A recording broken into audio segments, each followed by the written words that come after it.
Hola amigos and welcome back. It's Tuesday afternoon, about 3 o'clock. I've been working all day and I've forgotten to eat. Tengo hambre, which can only mean one thing. Necesito comida mexicana. Hi everyone and welcome back to Mexico. We're reaching the halfway point in my 2020 Mexico series, where we visit some all new destinations, learn all new things, and try some never before sampled Mexican dishes. For parts 5 and 6, we've headed back to Estado de Mexico, where we experienced 2 truly unique and surprising destinations. In Metepec, we enjoy some gorgeous pambazos and remind ourselves of the magic of Mexico's Pueblo Magicos. While today, we go on an epic food hunt, eating with locals and downing the insanely bright green chorizo verde, as well as visiting what used to be the city's main market, a location I found difficult to leave behind. We're in the 5th largest city in Mexico. Welcome to Toluca.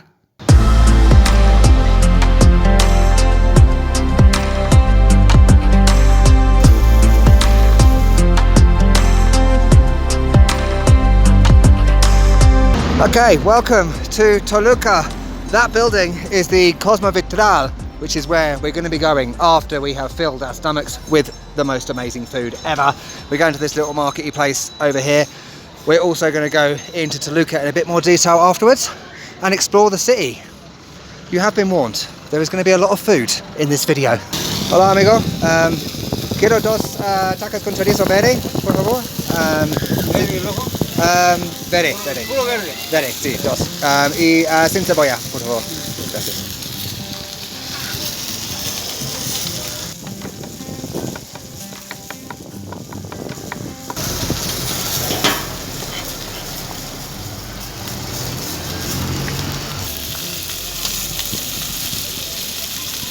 So here is meal number 1 of the day. It is chorizo verde tacos. Who knew there was green chorizo? I didn't before I came to Toluca. It's one of the things that's very famous here, chorizo. Actually, I've heard that Mexicans call people from Toluca chorizos. I don't know if that's true, let me know in the comments. But it's just amazing. Look at the brightness of the green. I've got green salsa on the top as well, and lime of course. But also there's fries on the top, or chips as I would say. Look at the size of that.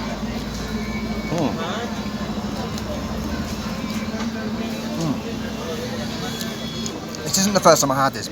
I had it on Sunday, and I don't know whether the green one, the verde, is meant to be milder. I'm sure it is, I'm not sure, but it's just stunning. Look at the that bright green. How different is that?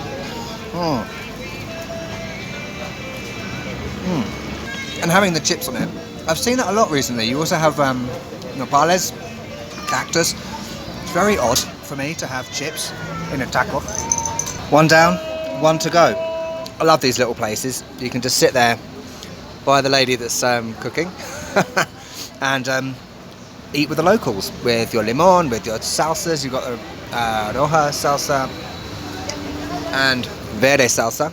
¿Tienes tacos de obispo? Oh, perfecto. ¿Solo una? Sí, gracias.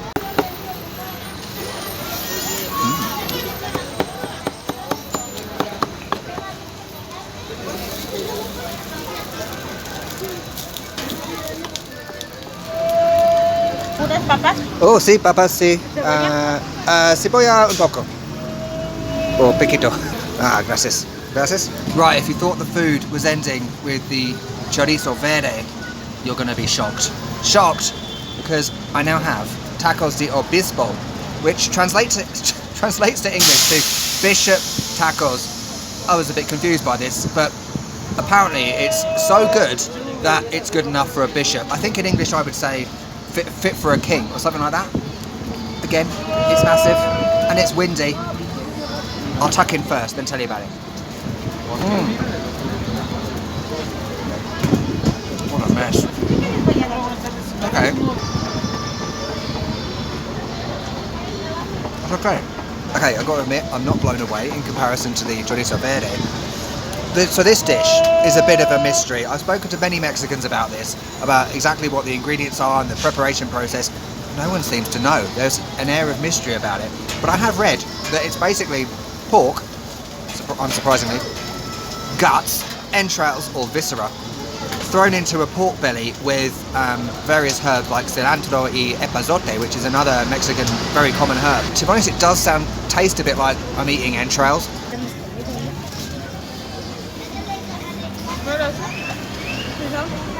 Okay, I've taken my mask off just for a second. I swear I'll put it straight back on afterwards. Yeah, that was two great examples of very unique food, because I've never seen that anywhere else in Mexico. Chorizo verde and tacos de obispo. And yeah, I didn't particularly like the bishop tacos, but you know what, that's okay. We don't have to like everything in life. That's my personal preference. You might love it. And actually, as I continued to eat it, I think I realised it was because of the salsa that I used, so I put the verde one on afterwards. It's much nicer. But yeah, uniqueness is the word, and that's what Toluca is all about. Chorizo, chorizo, chorizo, and very unique dishes.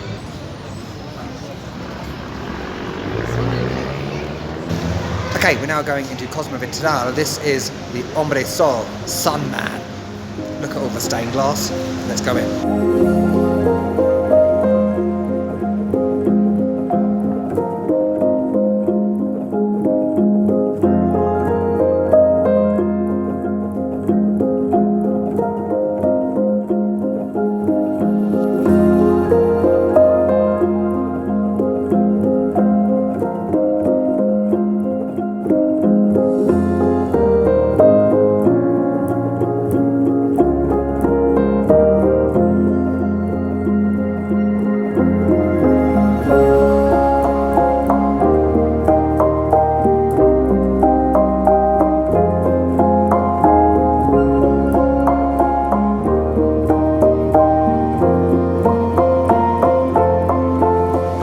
So this is the Muy Spectacular Cosmo Vitral in Toluca. It's basically like a massive greenhouse with all this stained glass around the top and around the side. It's one of the most amazing things I've seen in Mexico. It's beautiful, and I'm so glad that it's open during Corona. There are over 400 species of plants here, and the stained glass, I believe, is the world's largest example of stained glass, and there are over 1 million pieces of glass from all over the world. Italy, France, the US, you name it.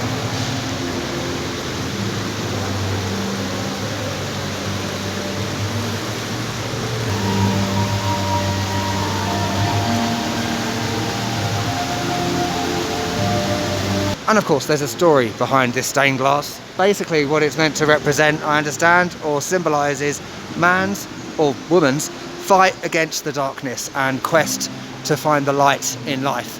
And it up here, apparently, this symbolises the Milky Way and the Andromeda Galaxy. And I read that during the spring equinox, right now it's the middle of October, so that's not now, when the light comes through here, it hits the Hombre Sol and fills the place with a glorious light.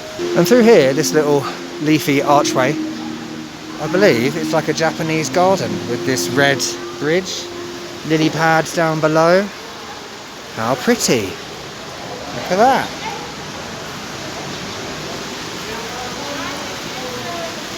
It's stunning.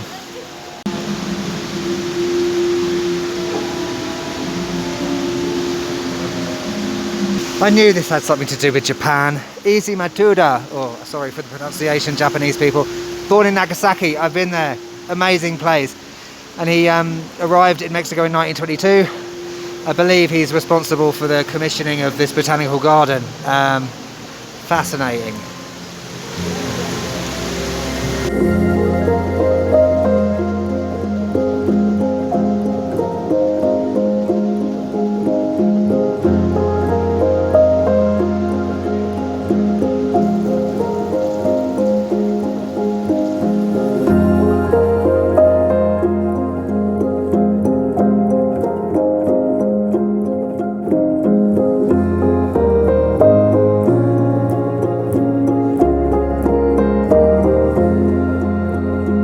So this place, Cosmo Vitral, is an absolute masterpiece, a work of art. I never expected to see something like this in Mexico. I'm genuinely surprised. What a one-off, unique building. Look at it.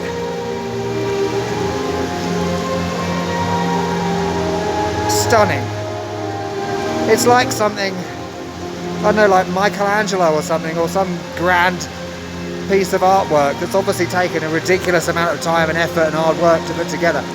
So yeah, I love this place. You know what, it's quite rare that I come into a place like this to film something and actually don't want to leave.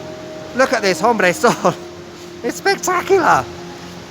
The size of it and the sun coming through. It's beautiful. Yeah, normally I just run in, film a few bits and run out again. Not this place. Cosmo Vidal is Mexico's hidden gem. Okay, we're now in that one word that I dread saying when I'm in Mexico because I always pronounce it wrong.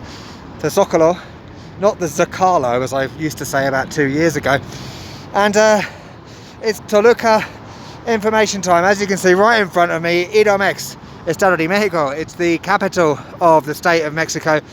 It's the 5th largest city in Mexico and it has around 500,000 people approximately. It could be more than that now. Got this lovely Zocalo with the cathedral in the distance. We're going to go there in a second. As I said in the voiceover at the beginning, this is the first video of 2 from Toluca. Nevado de Toluca, the snow-capped mountains. You can't go there, it's closed because of Corona until the end of October 2020. So if you are watching this in the future, that is an option for you. But obviously now I can't do that, but we can explore Toluca regardless. Just seeing this on the ground and I've started to get emotional. 2020 has been horrific. And one of the reasons I came back to Mexico was for my 3rd Dia de Muertos. And this is actually quite somber and saddening because normally at this time of the year, mid-October, you would see preparations for Dia de Muertos, and it's just quite sad that this is the state we have got into. But you know what? Let's make the most of a bad situation. Let's try and have a good Dia de Muertos, amigos. Let's see if we can get into the cathedral because there's some sort of filming crew here. I've read that the Zocalo as well is called the Plaza de los Mártires, or Plaza of the Martyrs. I've probably got that wrong, because in the Mexican War of Independence, over 100 people were executed right here in this square. It also says Plaza Hidalgo on the wall, so I'm not quite sure. If you're from Toluca, clear it up in the comments. Gracias. Okay, the cathedral is a no-go because of the film crew. It's a hot set, apparently. So, you know what? We'll try and go there in the next video. So, we're going to have to do something else now. There's going to be more food, but I think we'll check out the shopping area next. Pilas. That's a new word. I don't know what that means. I think it's to do with repairing jewellery, because there's a lot of jewellery places down here.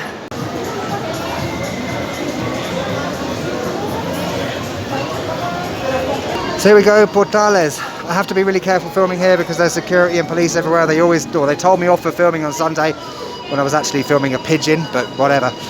But yeah, there are clothing stores everywhere. And one thing about Toluca to know, thank you to Monica, she told me this when I advertised it on Instagram a few weeks ago.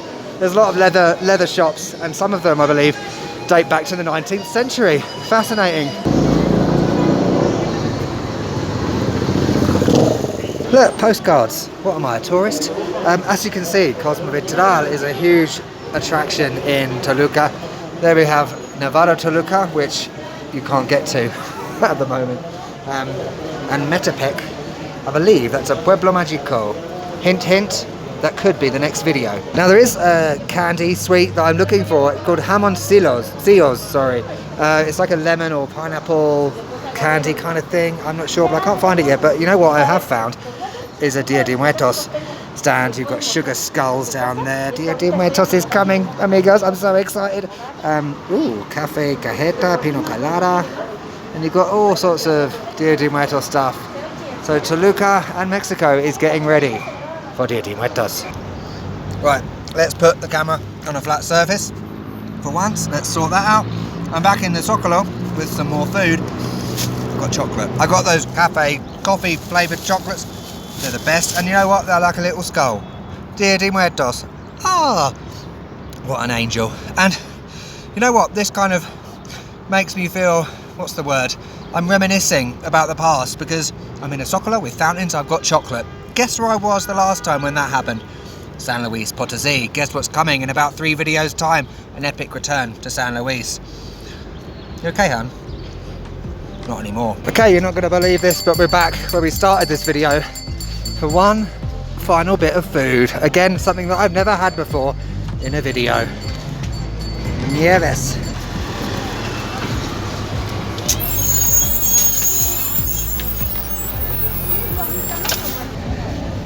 Okay, I think this sets a record for the amount of food I've eaten in a video. I think I'm going to explode. We've got a special guest in the background. Hola, amigo. Anyway, we've got Nieves. I've had this before, but never in a video. So it's like a cold dessert, obviously. It's not ice cream. It's more like a sorbet, like a frozen sorbet thing. And I had one the other day that was like a strawberry fresa one. And sometimes you get it. I've had it before where it just feels very like mass produced. But the one I had the other day, and this, I'm not sure about this actually, feels more homemade. So the strawberry one had actual bits of strawberry in it. Which is limon, by the way. Lemon or limon or lime. It's the most confusing thing in Mexico, because you have limon verde, which you have with tacos, etc. Limon amarillo, which I think is a lemon in the UK. But there are millions of different varieties of lemons and limes in Mexico, which is just brilliant. There's also, I think lima is the word for lime, but lima is actually like a cross between a lime and an orange, naranja. I've got brain freeze. Okay, let's fast forward 2 days into the future, as you sometimes have to do in YouTube videos. We're back at the Zócalo, at the cathedral in Toluca. Look at it, it's very impressive from the outside, very grand. Again, it very much reminds me of like a smaller version of the Zócalo in Mexico City with the Metropolitan Cathedral. And construction on this cathedral started in 1867, but it wasn't actually finished until the late 20th century, which is interesting. And up the top there, I don't know if you can see, there's 3 ladies above the clock. They represent faith, hope and charity, which, if I remember correctly, was an 80s UK girl band. Lovely.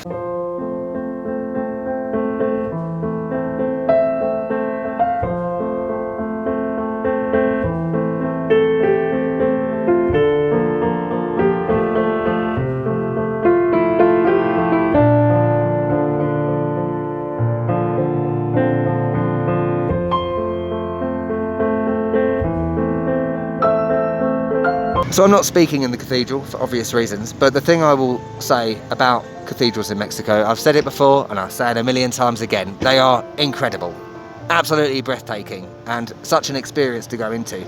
And I'm not even exaggerating, it's just brilliant. And the thing about going into cathedrals, I don't like filming in them sometimes because I don't want to intrude, I don't want to disturb people, because obviously praying, etc., worshipping, it is quite a somber occasion. But regardless of that, you know, this cathedral is right up there with all the other ones in Mexico I've been to. So the difference is, I would say, like ones in Tlaxcala that were full of gold, there wasn't really any gold in this one. But the thing that really did stand out was the fact that the stained glass was quite a prominent feature, albeit quite small, but it had the same kind of effect as in Cosmo Vitral, with the sun coming through and, you know, shining in, and it really gave a nice effect. And also the other difference, I didn't see a big organ at the back. I don't know where that was. It might have been somewhere else. But yeah, this cathedral, brilliant, and a great little final stop in Toluca.